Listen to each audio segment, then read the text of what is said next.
You are not ugly, you're just fat. Vous avez sûrement vu ces tendances partout sur TikTok et Instagram. Peau pâle, minceur assumée et encouragée, silhouette fine, discipline de fer et une esthétique millimétrée. Je vous présente le culte de la minceur avec le retour de l'héroïne chic. Et pourquoi c'est problématique? Coucou les Kenny, j'espère que vous allez bien. Alors ça c'est la toute première vidéo YouTube, je suis super méga contente. Bienvenue sur la chaîne. Ici on parle de livres, de phénomènes qui sont tendance sur les réseaux sociaux. On parle de tout tant que ça sensibilise et ça conscientise.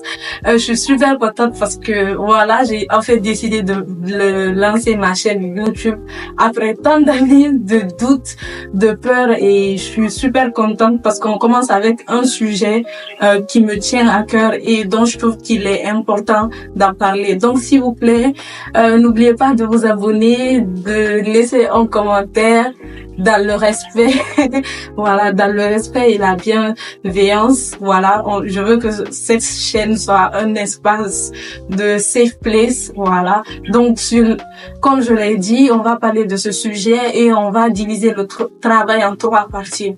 La première partie, on va parler du mouvement héroïne chic, voilà, de son origine, etc.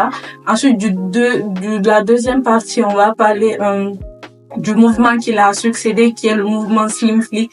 Et la troisième partie, je vais parler des problématiques, pourquoi je suis contre, voilà. Et aussi donner mon avis, voilà, parce que c'est important, je vais donner mon avis et voilà quoi. Donc c'est parti.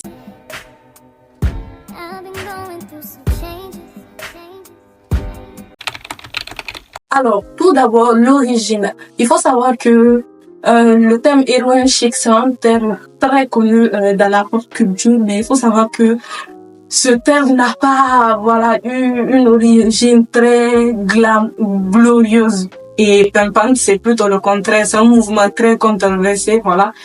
Mais tout a commencé avec Gia Garanti, qui est un mannequin américain, voilà, qui malheureusement est décédé à l'âge de 26 ans en 1986. Et il faut savoir que elle était là au niveau de sa carrière et tout. Et Gia, en fait, elle s'est fait repérer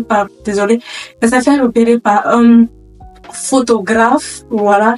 Elle est très jolie. Quand j'ai fait mes recherches et que j'ai vu ses photos, franchement, elle est très belle. Je vais mettre sa photo là ou là. Voilà.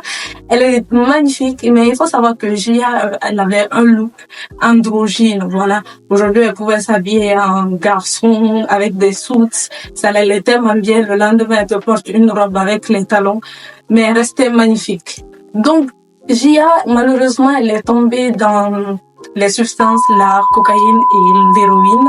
Et aussi, elle a contracté le virus SIDA, je vais abréger ça, voilà, SIDA. Elle est décédée suite à ce virus. Mais il faut savoir que lorsque Gia prenait ses stupéfiants, elle était toujours au pic de sa carrière, et il faut savoir qu'elle a eu des séquelles physiques, surtout physiques, parce que c'est ça on a remarqué le plus.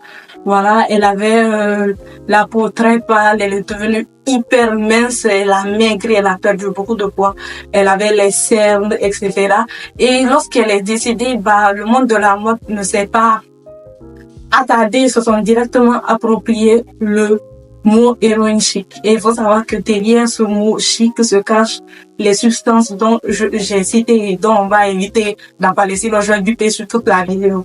Voilà. Il faut savoir que ce mouvement a pris de l'ampleur dans les années 2000 et notamment avec on a un mannequin qui s'appelle Kate Moss, j'espère que je prononce bien son nom, voilà, qui est devenue malgré elle une figure emblématique de ce mouvement, voilà. Donc le monde de la mode s'en est approprié. Dans les défilés, on ne voyait que ce type de physique. Il y a un look, les mannequins avaient un look très androgyne, à la Gina quoi, très androgyne. Elle avait la peau pâle, elles étaient extrêmement maigres, et aussi elles devaient avoir des cernes. J'ai pas compris pourquoi, mais bon, c'était ça qui était requis, des cernes. Et aussi il y avait cette spécificité qui était de porter un rouge à lèvres très voyant. Ça aussi, je comprends pas pourquoi. Mais bon, c'est... Donc, le mouvement a pris de l'ampleur dans les années 2000. Eita porra, caralho, mas tá iludido, tá sentando o saco. Eita porra, caralho, mas tá iludido, tá sentando o saco. Eita porra, caralho, mas tá iludido, tá... Et il y a une phrase de Kate Moss qui est très célèbre, qui dit que il n'y a rien de plus savoureux que d'être mince. Ok. Ce mouvement, en fait, je vais pas dire qu'il a pris fin, mais il s'est instampé dans les années 2010. Voilà, à partir des années 2010, on a eu ce mouvement, on a eu plutôt un buzz, je le dis comme ça, d'une famille qui fait de la télé-réalité, qui est la famille Kardashian, qui est devenue célèbre grâce à leur fille Kim Kardashian, qui a fait une vidéo dont on a tous entendu parler. Donc, elles sont venues avec leur forme, les hanches bien définies, la taille bien sculptée, tu vois, non? Donc, elles sont venues avec ça, mais c'était un nouveau vent de souffle où les gens se disaient, oui, maintenant c'est normal d'avoir des rondeurs, c'est normal d'avoir du poids, c'est normal d'avoir des hanches définies, c'est normal d'avoir des fesses. Mais comme la dérive humaine, vous connaissez, on est parti à l'extrême de ça. Mais c'était quelque chose de bien parce que surtout pour nous, les femmes noires, j'aime pas le terme racisé, les femmes noires sont reconnues pour avoir ce style de physique. Donc c'était bien de voir que être mince, c'est pas en fait chacun pouvait être comme il veut quoi, mais vu que l'être humain aime être dans l'exagération, on a remarqué dernièrement que toutes ces figures qui étaient en mode body positive, qui étaient là, aimez vos corps, etc. On a remarqué que dernièrement, il y avait ce retour de la minceur. Plus de fois.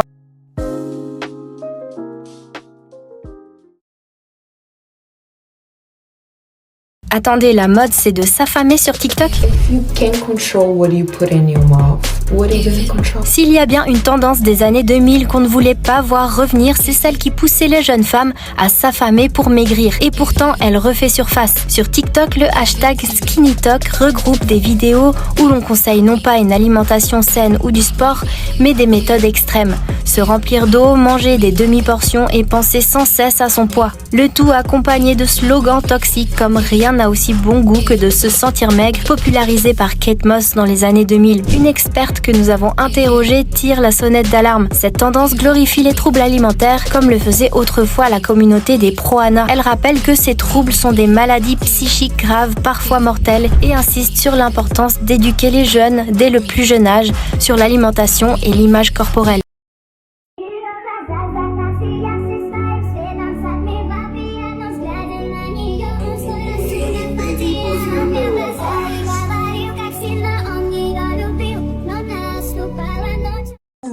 Physiquement, il te pousse à perdre du poids. On a le corps qui devient encore plus, comment je vais dire ça, squelettique, voilà, qui devient encore plus squelettique.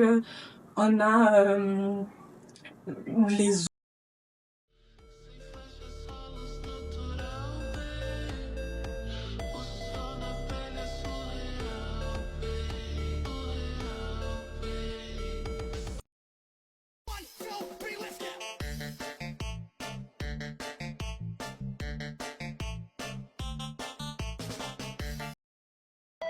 Look better.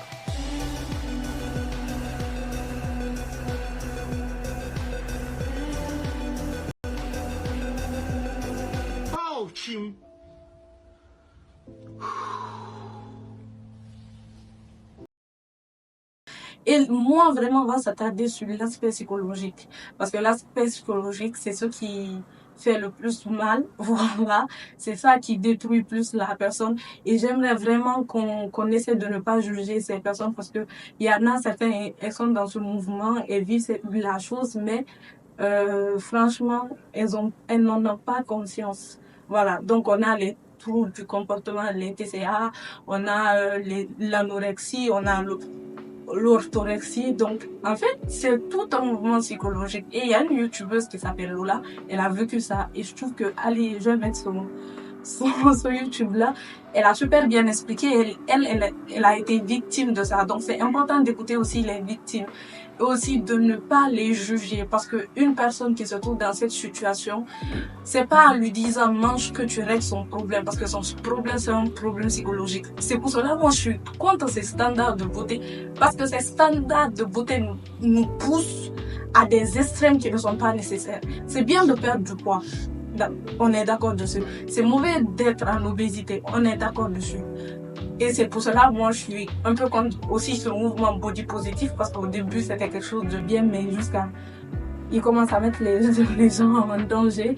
On va faire une autre vidéo sur ça aussi. Mais, voilà. C'est bien de perdre du poids, mais un poids qui te met en bonne santé. Un poids où ta santé ne risque rien. Moi, j'ai l'impression que maintenant, les gens, la santé, c'est devenu quelque chose de banal. Alors qu'il y a des gens qui naissent avec des maladies et tout ce qu'ils demandent, c'est d'être en bonne santé, de guérir, de pouvoir vivre, tu vois. Tous les jours, on voit des gens tomber malades et toi, tu te crées des maladies. C'est pour ça que je trouve que les gens qui encouragent ce type de choses, qui font des vidéos dessus, qui disent qu'elles sont proud, qui disent que les gens sont jalouses de leur corps, non, on n'est pas jaloux. On n'est pas jalouse ou jaloux de votre corps. Hein. On est là, on en parle parce que c'est pas bien, c'est mauvais pour la santé. Il y a un poids défini et il y a un poids qu'on ne doit pas médicalement, qu'on ne doit pas dépasser pour ne pas mettre notre santé en danger et pour ne pas souffrir de maladies psychologiques, etc. Donc, non, on vous parle dans le sens là. Mais c'est à vous de voir. Pour moi, vous pouvez faire tout ce que vous voulez. Mais que lorsque vous prenez votre caméra et que vous la placez devant votre... Comment dirais-je, avec votre visage, je sais pas, on va se calmer un peu. Mais lorsque vous ouvrez votre grosse bouche là, comme on le dit en Afrique, franchement, prenez vos responsabilités. Il faut savoir qu'il y a des gens qui vous regardent derrière la caméra. Il y a des gens dont vous êtes tenus, même si vous sentez léger et tout, mais c'est des gens dont vous êtes responsable en quelque sorte. Parce que vous les influencez. Il y a des gens qu'on influence facilement, il y a des gens qu'on n'influence pas facilement, comme moi. Et même moi, en faisant mes recherches avec les vidéos TikTok, etc., j'étais vraiment... J'avais commencé à... Je me suis dit, ah non, c'est bon, je consomme plus ce type de contenu, c'est bon, j'ai fait mes recherches, j'ai récupéré les vidéos que je voulais, c'est bon, on va plus chercher et tout. Malheureusement, sans faire exprès, j'ai supprimé la dernière partie de la vidéo. Voilà quoi, en gros c'est ça, il faut faire de la prévention, il faut sensibiliser, il faut qu'on arrête d'idéaliser tout ce qu'on voit sur les réseaux sociaux. Il faut savoir que les gens aussi présents sur les réseaux sociaux, c'est des êtres humains, ils peuvent souffrir de choses graves, de choses psychologiques, etc. Donc voilà, je vous recommande aussi le livre Imbalance de Aria Topez. Il est super intéressant et ça parle de ce type de sujet. Donc allez le chercher, je vais l'écrire juste en bas là. Il s'appelle Imbalance de Aria Topez. Il est excellent, je l'ai lu je crois il y a une semaine de cela et ça parle de ce type de problème et tout. Donc c'est important d'aller le lire. J'espère que la vidéo vous a plu. C'est la toute première vidéo, on va essayer de s'améliorer au fil du temps, voilà. Likez, commentez, partagez et surtout abonnez-vous. C'est important pour que l'algorithme puisse me recommander. Et j'espère qu'on va bientôt se retrouver pour une nouvelle vidéo où on va encore parler de sujets, j'espère, intéressants. Donc, soyez bienveillants dans les commentaires encore une fois et merci beaucoup. On va essayer de s'améliorer petit à petit. Et je sais que dans la vidéo, vous avez remarqué que j'ai un peu blablaté et tout, mais c'est le stress. On va régler ça petit à petit. Merci à tous. Merci d'avoir regardé la vidéo jusqu'à la fin. J'espère qu'elle vous a plu. J'espère qu'on pourra faire d'autres vidéos de ce type. Bisous.